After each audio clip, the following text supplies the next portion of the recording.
All right, hi, YouTube. Thanks very much for everyone joining in, and also those of you listening on the podcast, those of you on Facebook as well. Thanks everyone for bundling in to listen. And again, it's Monday, so it means time for Startup Business Q&A. This is episode 69. 69 weeks of doing this, with the exception, I think, of 2 weeks when I was having my operation. But other than that, we've been non-stop, and I think, yeah, it's a lot of questions. If you do the maths, it's something ridiculous. So I'm pleased with it. It must be, well, it's certainly well over 500 questions, I think, if you do an average. So we are now live, and I've got starting to see people coming in.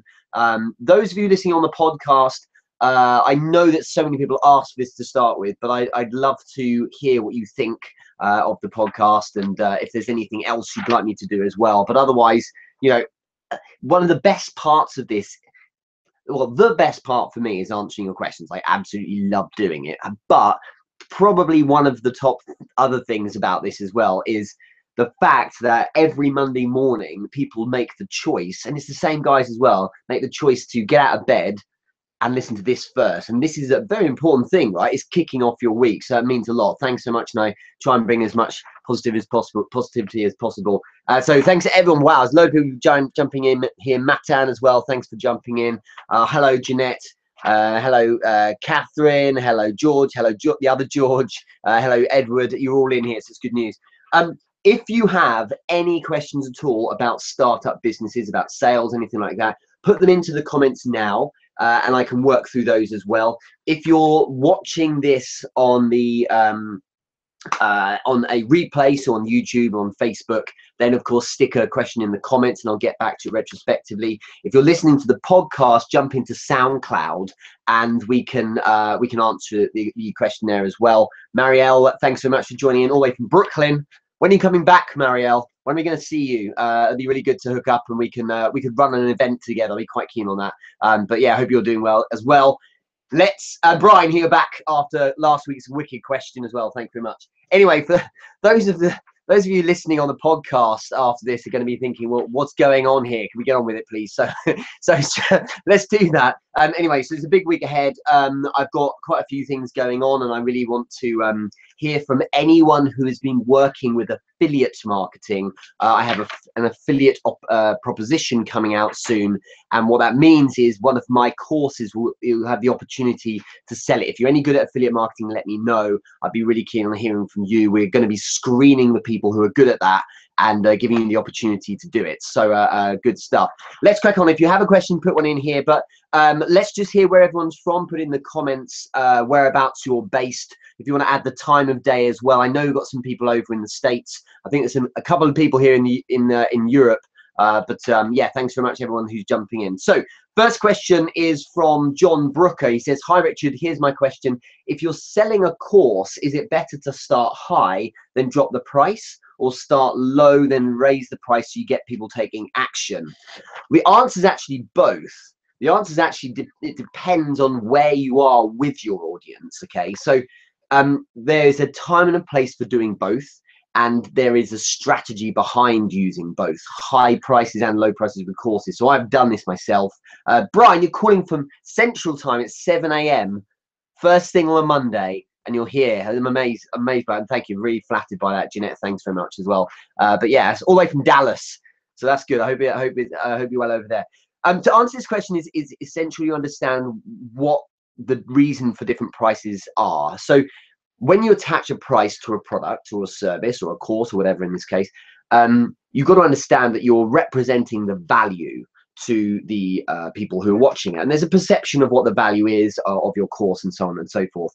That perception is based on a number of things. Sure, it's on the content of the course, John, but no one knows about how good your course is unless they've bought it yet, which they haven't because you're pricing it. So the only reason why people will know the course is good is because people are talking about it. The other reason why they might think it's good is because they like you. So good marketing, a good personal brand, the more they think you're amazing, the more they will be cool with paying for your things. Okay, so then it boosts the value. For example, if I was Jeff Bezos, okay, he's a $92 billion guy now, and I decided to release an online course on my views on business, the value or perceived value would be seen as very high, and as a result, people would be willing to spend more money. Now, it doesn't always work like that, especially if you're starting out. What you need to understand is that you may be worth a lot. You might have loads of experience. If you think about the first online course I did, it wasn't just the course I built, it was 15 odd years of experience being put in there as well. But if no one knows who you are, you need to be a little bit more intelligent about your pricing. So it's a little unwise, although it can be done, it's a little unwise to start completely fresh if you are, you've got no noise about you, no real massive audience online, to be diving in a really expensive course. It is a good idea to have something on the lower end of the price range. So what I've found is that your audience, the more they're bought into you, the more they like what you do, the more they will then be buying higher end, back end products at higher ticket value. So it's worth having the solving the big problem first. And the big problem is that you have an abundance issue. You are in the place of obscurity. So we've got to solve first is the fact that no one knows you. It is wise to chuck out courses that, if people don't know you, that are at a lower ticket value, because then you're more likely to get a lot of people buying them. With very strong value behind your brand, you can afford to then put out courses that are of a higher price or investment level, but you need to basically earn the right to get to that point. So when you first start out, I mean, when I first launched 8-Step Startup a few years back, I released it at like $7, nothing, and it meant that people were pouring in and buying it. So then I started getting loads of testimonials, people were talking about it, and that allowed me to basically leverage that good feeling about it and then charge a higher price. And when it comes to being in a place where people know you, and if they love you, as in the sense that they really like what you do, and you have that hardcore hub of followers. I mean, John, for instance, if you had an audience where you're constantly resonating and providing value to a warm audience, you're retargeting them with extra content and good value, that'll be in a place where they like you, they really really fall in love with you and love your stuff. So now you can offer courses that are of higher investment point, and they'll be cool with buying it. You have to earn that right. It doesn't work if you have no trust, you have no interest in you, to offer a course that's 30 grand or something like that, or some kind of retreat or something, because people are like, well, why you? Why should I pick you? And you've got to understand that one of the major, probably 2/3 of the reason why people buy from you is actually you, and that sense of a connection with you. So people need to dig you, right? And if they do, it gives you a position to charge more. That's not to say, because here's the caveat, that's not to say that if you're doing really well and your audience loves you, that you only put out courses that are of a high value. There's intelligence in putting out lower ticket value courses as well, because some people in your following simply will never have that money to buy that high-end course. So what that means is that you can cater for those other people as well. So an example of this, there's a for instance, you get a lot of people online who have their back-end courses for like $1,000 or something like that, and they're really well known. They might have loads and loads of followers, but they still have the front-end course, a really low ticket one, because those that will never pay the higher amount, they'll still pick a load of them up through paying, maybe for a $30 course or something like that. There is a book I've got over here by Raju and Zhang. They're both professors, I think, at Wharton in marketing, called Smart Pricing, and they suggest there's a different approach, one called customer pruning, and the idea behind that is that you only focus on certain types of customers and a price point for them. It's something I think you could evolve towards, but it's not necessarily what you might want to do to begin with. So I think the short version of this is you need to earn the right to be able to charge a higher price course, but you should always keep those lower ticket courses, because that's kind of the start of your funnel. That's what I've found. So the lower ticket courses, even if you are a mega star and everyone loves you and you're selling loads for high ticket courses, there are always going to be people out there who don't know you. So you need to give them the opportunity to come get you. And that means they jump on at the front end, they see some value, maybe just online content, something free, and then they get that kind of first basic course, whatever that might be, John, and that's a low ticket price. And then that if they're excited, they'll go buy the next thing and so on. So both is the answer. But at that very start point, when no one knows you, your problem isn't making money, although you may think it is. Your problem is that no one knows you, and you've got to fix the obscurity issue. That's your priority when you're starting out online. It is not about trying to make loads of profit, although that's wonderful if you do. It's about playing the long profit game. You'll get there, but focus on the abundance issue first, which is why plenty of content, plenty of engagements are really important as well. Any questions you might have here on YouTube, please fire them in. A load more people have popped on here, so let us know where you're listening in from if you're on the Facebook live stream. That would be good to see where you're at. So thanks so much, John. That's a really good question. Next one here is from Ian Tisker. In my predicament, I have multiple avenues opening up. How do you handle multiple avenues of revenue in the business? And he's added, I'm building a following, which I intend to offer a course to for my expertise, as well as being approached by clients to help manage their community and following in the space. How do I handle the two operations separately through the same brand, similar to you offering the course and consulting to clients? So I think what Ian here is asking is, how do I handle, this is a time management issue more than anything, how do I handle the different revenue streams? Look, my suggestion is you're really careful about taking new projects on. The shiny new object syndrome is something everyone knows about, and it's dangerous to go near. But sometimes it's not shiny new object. Sometimes it's really an extension of the area you work in. But you've got to be very careful about compromising the customers or clients or the focus point you already have in order to kind of bolt on something else.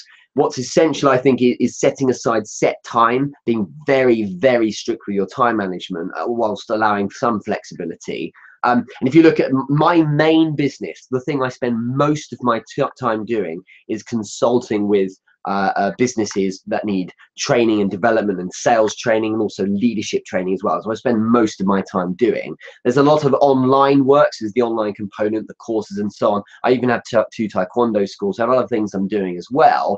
But in the main, I have that core business. So that's the thing I focus on most of my time. I have these other revenue streams, but they weren't all built at the same time. It's about consolidating one in the main before you then move to the next. It's silly, even if the propositions are amazing, to try and start two things at once, because you just won't have the the amount of time focused on one that you need.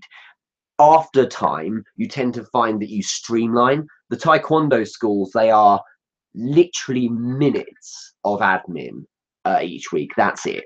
And the rest is showing up and doing the teaching. But that's something I've done for 19 years now. So I know what I'm doing to a degree. And it means that I don't need to necessarily bone up on all the theory every week and things like that. Likewise with the consulting, I've done literally hundreds and hundreds of seminars and lectures and workshops and been on the phone for thousands and thousands of hours and closed millions of pounds of business. And whilst that's not a brag, that's just they're the credentials. And it means that if I've done that, it puts me in a place when I'm in a session. For instance, tomorrow I've just booked a load of sessions to train a business. You can pretty much be sure that any questions coming up, you'll be able to handle and answer them. So they're the point I focus on most of my time, because I know what I'm doing. But in terms of the admin and building the revenue streams and trying to manage and handle them, there's little I really need to do other than just show up. Okay, so a lot of it is just I know my stuff. So that affords me the space and time on occasion to then bring something in. So the online courses I've built were things I built when it was like, okay, I mean, everything's streamlined now I can focus on another revenue stream. I think to handle two operations separately, you literally have just answered your own question. You handle your two operations separately. I'm very distinct about when I work with different companies and things like that. I fill in the gaps. There's no lost time at all. But tomorrow, for instance, I have set hours, very rigid hours that I'll be working with a particular business. There's hours either side and in the middle, in fact, at lunchtime, when I'll be working on the other things I'm doing. But otherwise, what I'm not doing is doing a number of things at the same time. It's a bad idea, because I'll end up not actually ever getting anything done, because I'm always focused on something else. Okay, so hope that helps, Ian. It's a really good question. We had a load more people jump on the live stream here. If you have a question for startup businesses or related to yourself, or even if you have a question you feel other people could benefit from the answer on, please stick it in here in the comments. Happy to answer it. It was interesting because last week we had a big cryptocurrency Bitcoin thing, and people were talking about investing, and I was very clear that you need to be careful because the bubble idea that you know may or may not exist for Bitcoin could be in play at any time. And it's so interesting that literally since last Monday, Bitcoin that was around $7,500, it then dropped by almost $1,000 since then. And, you know, I think it's going to start. It's starting to rally again. But it's so interesting that you have things like that happening, and your questions are directly related to it. It's really kind of trending. Any more questions on that? I'd be interested to hear what your thoughts are on it. If you feel that Bitcoin is rallying because it was a topical thing, or if you feel that that's it for Bitcoin, it's going to try, but that's just it's over. That it's kind of the bubble. It will never make $10,000. It's interesting because some people have a lot of conviction about stuff, and it means that they don't feel they'll ever be wrong. It'd be interesting to hear what your thoughts are, guys. Our next question here is from Daniel Nunes. He says, how do you establish focus on mastering one skill rather than attempting to be a jack of all trades or a master of nothing? That's a really interesting saying, that one. And I like to challenge cliches like this because I feel that a lot of them become, well, they are cliches, but they kind of become the kind of thing that people like to believe is true, but they don't necessarily think about them. A good example is if you look at you know, there's mastering one skill rather than being a jack of all trades. There's things like, there's sayings like, you know, it's good to be able to multitask, and I often think no, it's not actually. You know, people think it's a positive thing that you can do a number of things at once. The science shows that probably it's not really valuable to multitask. For instance, it's a good idea to be able to do one thing really well. And anyone in the entrepreneur space has probably read Gary Keller's The One Thing, and that, you know, there's a big focus on doing this one thing right. Even in a micro scale of day to day, I still try and keep jobs, as I've just said in the previous answer, keep things really distinct. So I'll focus on one piece of work, then I'm going to move on to the next one, as opposed to, you know, trying to juggle 6 balls at the same time. There's multitasking in the micro level, though. Then there's the macro, and I think arguably I multitask lots of businesses across the day, but I don't literally in the same moment do the same thing. So that's worth thinking about. But this cliche is one I'm really interested in, this idea of mastering one skill rather than being a jack of all trades and a master of none. My view is that we all know you'll never be know everything about a particular space, but you'll know a fair bit about it. It's intelligent to hone in on that one core thing you're good at, and you know, fuel it and play to your strengths. And I think it's also intelligent to look at the areas you're just not good at and think that's where I need to help myself by getting other people in. And look, the way I've done it is I've said to myself, what things do I want to do in my life? Maybe, I mean, little things that I've actually brought into play here. Like years ago, I said to myself, I want to read more. I want to be faster at reading. I want to understand reading more. And the irony is I'm kind of seen a lot as this voracious reader, whereas I was known like 10, 12 years ago as a guy who never read anything. And it's interesting that that's completely flipped. But that, if you take that as a skill, that's because I made a conscious decision that if I wanted to be this reader that kind of read a lot more than I otherwise had, and I wanted to speed up my reading, my comprehension, and just kind of awareness of books out there in my space, I would need to make it part of my day. Now, here's the actual point. It's a case of saying, how do I focus on one skill? What you do is you make it necessary as part of your day. So what I've done is I've created a business that has a proposition reliant to a degree on me reading. So that's why every morning before I do anything, I have 10 minutes of reading, and I have the same around lunch and a bit more in the evening. And I justify it in my head by saying, but I need to do that because that's how I will be more effective in the job I've created. So all that is very effective. And I think that goes for everything. It's how you can justify socializing with people when you've got a busy week.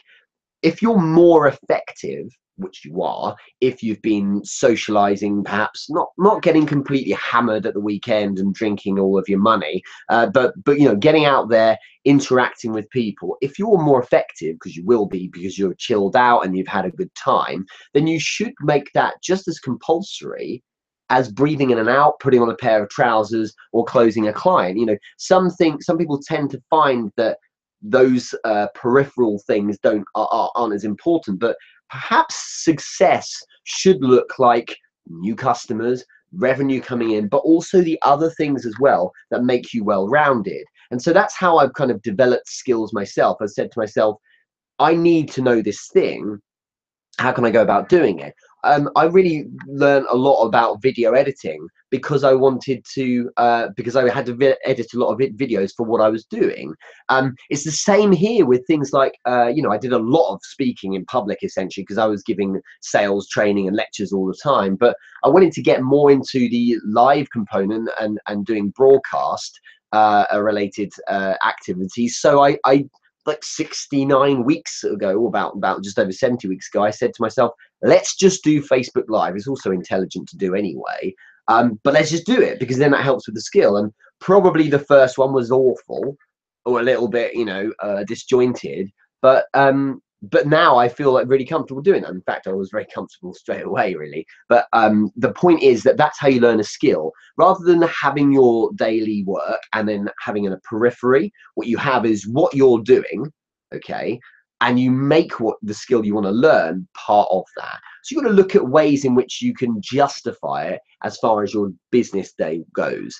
And you can do that for fitness and health, for instance. You could have I mean, without question, you need to be a healthy, fit person if you're going to run a startup business, if you're going to work hard. So you can say to yourself, I'm actually able to justify half hours, you know, of a hard walk every morning, because in fact, that's important for cardio to keep my body working so that I can get on with my, you know, with my work. And if needed, I can work late, for instance. So that kind of thing, that's the way I do it is I master one skill by making it something that's compulsory in my day. If I wanted to be good at cooking, for instance, I would make that somehow part of the work I do, you see? So however I justify it, that's the way you do it. So in doing that, you always have peace with the actions you take during the day. And a great example of this was because I work so hard a lot of the time, I'm quite tired. Plus, I've got two young children, and sometimes, you know, one of them's ill at the moment, so you end up getting up in the middle of the night with them and things like that. You get tired, right? And my clients, like, they tend to pay for me not because I have the experience, but also because I work my nuts off. So when you get home, like, I'm worn out. So I justify a nap sometimes in the middle of the day. It's like you're gonna have 20 minutes sleep in the afternoon at this time, because otherwise you'll be shattered. But it's totally justified. There's a business reason for having a nap. If it was laziness or based on emotion, like I can't be bothered to do any work, I'm just going to go to sleep, then that's wrong. But if it's a case of saying, you know what, this is justified because this means I can run harder later tonight, well, then it makes sense to do it, you know. So it's easily done. And it's interesting because I know a lot of people, close friends, who look at my kind of day and they were like, it's not work though, man. It doesn't look like work, is it? Work should be at a desk and working, but it's not. It's like, but it is work because I've made it work. That's the way it works. Mariela, I'm glad I'm not the only one. 20 minutes power naps for the win. My technique, what I do is I have a number of alarms. I get Alexa, the Amazon thing. I get Alexa and I just set a few alarms there. I have 10 minutes reading, okay?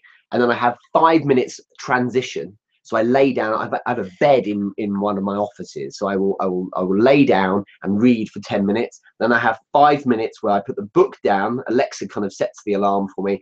I put the book down, 5 minutes of chilling out. And then Alexa has 15 minutes set for sleeping afterwards, and then wake up. And you feel like a little bit groggy for about 20 seconds. And then it's, you know, it almost gives you another couple of hours. It's really good for the head, I think. But it's good because the reading helps you chill out.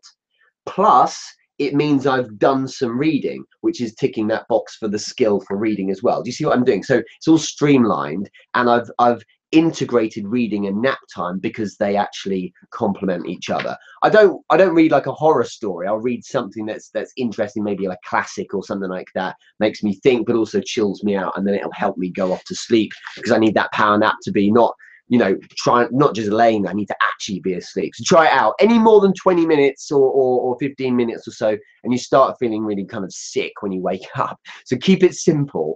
That's essential. Vanu here has asked, what's the minimum time to spend each day to master the skill? Well, there's the saying that's, you know, you need 10,000 hours to learn a skill or to master a skill. I don't know. I disagree with that. Because it depends on your receptivity to that skill. If you want to learn something, you tend to find you learn it and you master it quickly. Okay, techie geeky stuff, I tend to pick up really quickly because I'm like that. Whereas if it was something else, I don't know, flower arranging, I'd probably take a bit longer because I just don't have that keenness by comparison to other things. So I think that it varies. Sometimes you need to learn a skill, whether you like it or not, because that's going to help your world. Maybe you need to learn how to, I remember once learning how to build sales funnels, and it was very interesting science, but like working the tech was like, I don't have, you know, I'm trying to get my head around it. So it took a bit longer. And I was like, I know I need to do this, so I'm going to have to go through it. And it wasn't necessarily something I wanted to do, but I had to. So it took a bit longer than it otherwise would. I think consistency wins. So doing something every day is the way to get there. But I tend to find if there's something I don't really want to do, there are always people out there that you've thrown a bit of cash or some value in some way, and they'll happily do it for you. So there's plenty of skills I don't have, but my business requires, and if I don't have them and I'm just not that way inclined, someone else can go do it. My accountant, for instance, I'm seeing probably this week or next, the work they do is immense. I could learn it, but it would really compromise my ability to do other stuff. So it's these guys that do it for me, and it's better to give them the cash. One of my best pieces of advice, by the way, is get an accountant if you're starting a business. Let them handle that stuff. Unless you're building an accountancy firm, you should be keen on it then. But then you can move on and do other things. So a really deep question, actually, Daniel. There's a lot more to it than that. But just on this other point before we finish it on jack of all trades and master of none, I feel that being a master of all trades is the ideal. And it's an interesting thing that when you're running a startup business or running any business, you have to wear a number of different hats. You have to get marketing. You have to understand sales techniques and how people tick. You have to have a grasp of P&L. If you don't know what P&L is, you've got to go sort that out. You need to understand how to read a balance sheet, at least broadly, so you have a grasp of what's going on with your business. It's no good having great ideas and not being able to at least have a conversation with your accountant. If you're completely green, you'll find that they're potentially sticking points. So I feel that whilst I'm strong in many areas, there's still a very good, slightly above average level of skills in all the others as well. But that's because I love the idea of being a well-rounded person. I think you should do the same as well. So thanks so much, really good. All of you jumping in here has been amazing so far. If you have a question, let me know. Also, if you're just waking up and joining us, pop in where you're calling from. But what I would like to also ask you is, in the comments, post the one thing, not this week, but the one thing today that's going to move your business forward. The reason why is because I want to try a bit of accountability. So if there's one thing you're going to do today to help your business, put it in the comments here, because I'm going to chase you on it and see if you do it. So if you put it here, it'll be live and in public, and it'll be an interesting way of seeing if you follow through for it. So unless you're scared, are you scared? I doubt you are. Put it in the comments and let's see if you can do it. And it'll be great for you to say later on today, I did that, I completed it. So stick it in, be bold, come on, basically state in front of all this wonderful other people what you're going to achieve today that your business needs, and we'll go from there, okay? Next question is from Vicky Law. I think I saw her on here actually. So hello, Vicky, if you're still with us. I personally don't have a question, but I asked my sister if she had any. Her name is Judy. Hello, Judy. I hope you watch this as well. This is a question. Richard, if you're starting a new business, what's the best way of finding customers?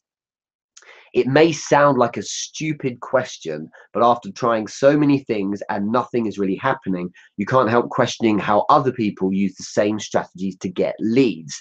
I think it's a really good question. And you know, there's a little part of my brain that's screaming out, well, there's Monetize You, right? Yes, there's the Monetize You course that does explain. It's available now for $97 on therichardmoore.com. But that's not actually, you'll see why, in fact, that's not really the best answer. Well, it is the best answer, in my opinion. But to answer your question directly, the reason why so many people have this problem is what they're looking for is customers now. What you need to look for is audience now. You need to look at getting people excited about you, and then the customers tend to to come in. And it's this classic thing of what's known as the long profit game. The moment, just imagine, this is how you do it, right? Imagine that you won the lottery, you never had to worry about money for the rest of your life. If that was the case, you should still want to run your business. Now, the reason why is because you should love what you're doing enough that it's just, I mean, if I was a billionaire, I would absolutely be sitting here now doing this. Okay, I absolutely would. I'd probably have a film crew as well, but there's no need. In fact, I probably wouldn't. There's no, but I would still be doing this because it's something I really love doing, you see. So if it's the case that you're doing the right thing and something you want to do and money wasn't an issue, then it means you focus more, okay, you focus more on getting the job right rather than trying to make cash. Now, what we need to be thinking to ourselves is, how do I get people to buy my product? How do I get leads? Well, you can't tell people to buy your product. It doesn't work like that. And the saying is, the really important saying here, which is, you can't make people buy things. People buy when they're ready to. Okay, you can help people move to a place where they're ready to buy. You can move that forward, but you have to earn, as always, I say, you have to, I think I say this every single week, you have to earn the right. What this actually means is you have to be in a place where you have some kind of an audience. Now, an audience, by definition, is people who are paying attention to you. That attention may be momentary. That attention may be across minutes or hours. I mean, I do a Q&A and you get people who, I'm amazed, not amazed, I'm flattered that they stay for the 45 minutes or so. That means they're investing their time in it because they feel there's value. If you can do that, if you can get people who are interested and continue every day to consistently give you attention, you're cultivating a group of people who are going to have a greater receptivity towards your thoughts, ideas, and offerings. And now the idea behind this is simple. If you give people enough value, it may be emotional because you're stimulating an intellectual level, or it may be practical and business level because it may be tips or something, or it could be both, ideally it is, then they will feel like there's some level of not debt's a bad word, but some level of wanting to give something back to you. And that may be in the form of money if you give them yet more value. So maybe a course like John Brooker was talking about earlier. So if you're starting a business, to answer this question directly, the best way of finding customers is to not try and find the customers outright, but to map back, listen carefully if you're taking notes, is to map back from the outcome of owning your product and service. Okay, so what types of people or sets of people would win by having the outcome of owning your product or service? Not what people would want your product. You need to be a bit clearer than that. Who would win as a result of having the outcome of owning your product or service? For example, the outcome of owning a Ferrari is that you have attention, you fill that hole for whatever overcompensation you need, but also, very importantly, you get the kind of all of the vibe that comes with having a Ferrari. You get attention, people look at you all the time. You might get, you might find yourself a person, a partner a little swiftly. All these things, they matter to you. It might say something about your brand or whatever. So that's the outcome of having a Ferrari. People don't buy, very few people buy a Ferrari. Most people buy the outcome of having a Ferrari. Okay, I think Seth Godin said that it's the actual product is the souvenir of the story and the kind of the narrative around the outcome you're going to get. And that's a beautiful way of looking at it, I think. I hate that all the things I want to talk about, he's said them so well, but there we are. That's why he is who he is. Brian, have a good day at work. Thanks so much. But the key thing here is to make sure that you understand what that outcome is. So now we need to map that back to what kind of people would need that kind of outcome. As far as you can work that out, you need to then target them. It might be that you seek them out in the form of a Facebook group, or post directly to that kind of people, those kind of people on a you know, Instagram or Twitter or whatever. But you can seek them out. You do search, for example. I showed this the other day on a post. You know, someone was talking about finding leads and how it's so hard, and they were looking for people who they're a personal trainer, so they're looking for people who need help with fitness. So I wrote literally into Twitter, I wrote help with an exclamation mark, get fit. And I had reams of people live. So right now, this is the greatest thing about Twitter. In the moment, you got people posting, help, I need to get fit. I need help losing weight. And there was someone who's like, I need to lose 1.5 stone. Can anyone help me? I need to get fit by next week. Can anyone help me? And all of those sort of maybe jokes, there'll be something in there. And it's like, you know, all day long, you've got leads there. You've just got to engage with them. Most people will tweet like that and very rarely get any response. I've done it before. I remember a while back thinking, I want to do a guest blog. That'd be fun. So I typed guest blog, I think it was something like that, into Twitter. I got a load of people who in the last 24 hours have said, does anyone want to guest blog with me? And then Brianna Morgan, who's now following on Facebook and who's joined my group since, so there's that value, she was looking for a guest blogger. So I said, let's do it. I just replied directly in line to her tweet, and there we are. So we started, and she said, oh, wow, thank you, because someone had responded, provided the blog, there you go, and then you're on her website. Because, and this is one thing to remember about your content and building this at the start, you know, content is king, but distribution is really the king, because, you know, you can produce content, but if no one ever sees it, there's no point, right? So it was great to have produced that bit of content, but it's even better to have shared it and then gone from there. And then loads of people were sharing it and following it and liking it and commenting and things like that, and it really meant a lot to her, but also to me, because it was an endeavor worth doing. So leads are everywhere, but what you've got to do is give a pure signal, Judy. You have to give a pure signal about the outcome as a result of owning your product or service, and you have to really share information on that. Marielle, yes, absolutely. So 80% distribution, 20% good content, absolutely right, not crap content, it won't work otherwise. So it's not a stupid question at all. You may be trying lots of things. Some people, it may not be you, Judy, but some people just need a bit more patience. It may take a year or two, genuinely, of putting out great content till you get to a point where it's like, people each week are then coming to you saying, hey, can you help with, you know, could you help me out? Because I'm interested in buying this thing. You have to earn that right. You know, it didn't happen on the first day of producing content. Excuse me, that Peugeot contacted me and said, help, can you help us do the marketing campaign for our new car?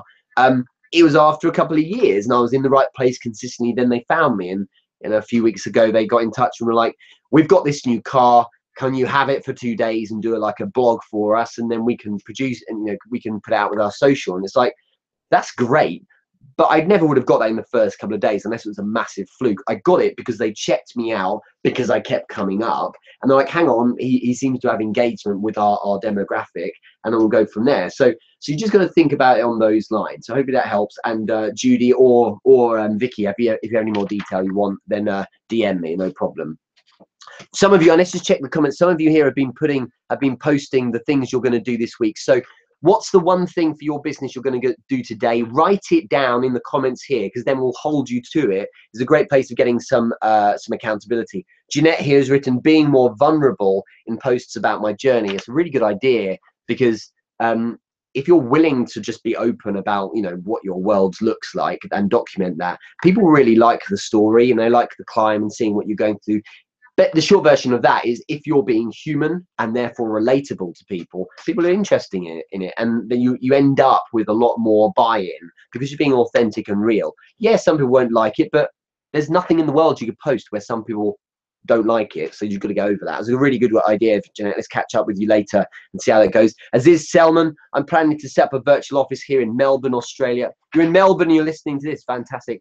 As a starting point, good luck with that. So it'll be interesting to see how that goes today.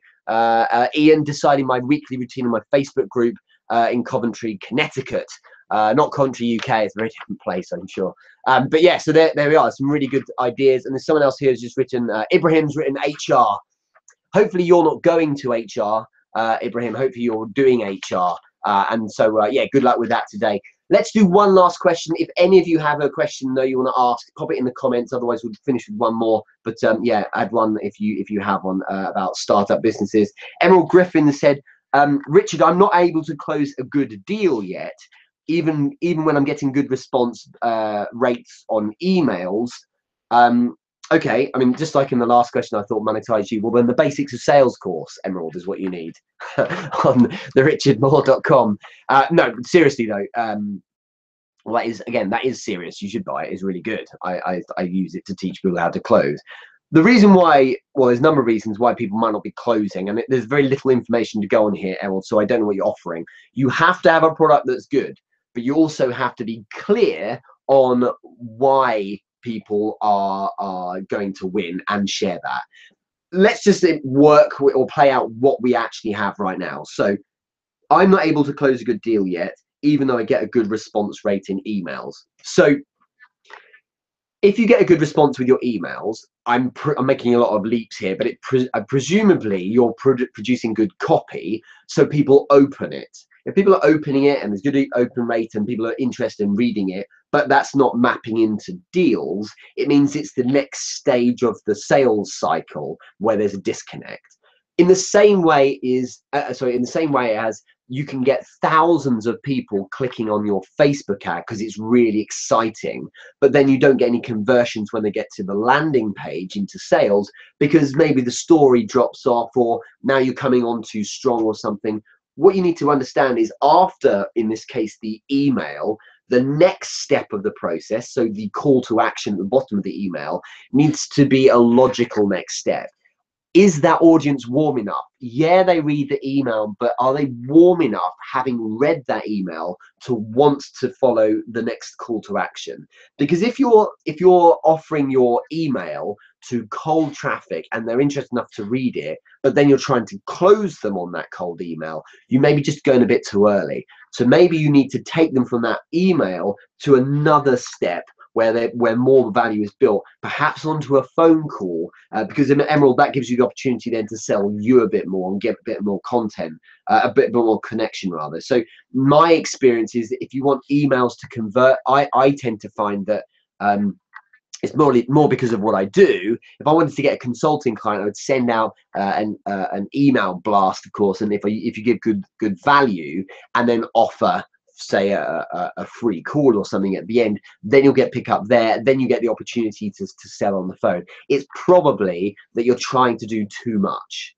It's like with Facebook, back on the Facebook ads, it's like people who have a Facebook ad that tries to do everything to cold traffic, as in it tries to get them from cold to deal in one ad. It's very rare that works. It's usually better to warm them up with a bit of value, then retarget them with maybe another ad or some kind, or take them through to a landing page where they get yet more value, maybe a webinar, whatever's done, and then eventually you've got your call to action, which leads to the sale. Just don't be too much in a rush to close people. Usually you win more if you give more value to really warm them up. Then when it comes to the close, it's the easiest job in the world. And I found the more I warm people up, the more, or rather the less selling you actually have to do, because you've earned that right. And they're like, I just, how can I not want to be in your world? And it's like, would you like this then? And they're like, yeah, that would work perfectly, because you targeted them. So Emerald, you can DM me about that if there's a bit more information you need, but that, just on face value, usually is the issue we have here. If there's a great response rate at one part of your funnel, but then the next bit isn't converting, it means that you're a little out of step. You may be asking for too much. You need a little step in between that, if that makes sense. I think we'll finish there. It's been amazing. If any of you found this useful or any of it valuable, please give me a thumbs up.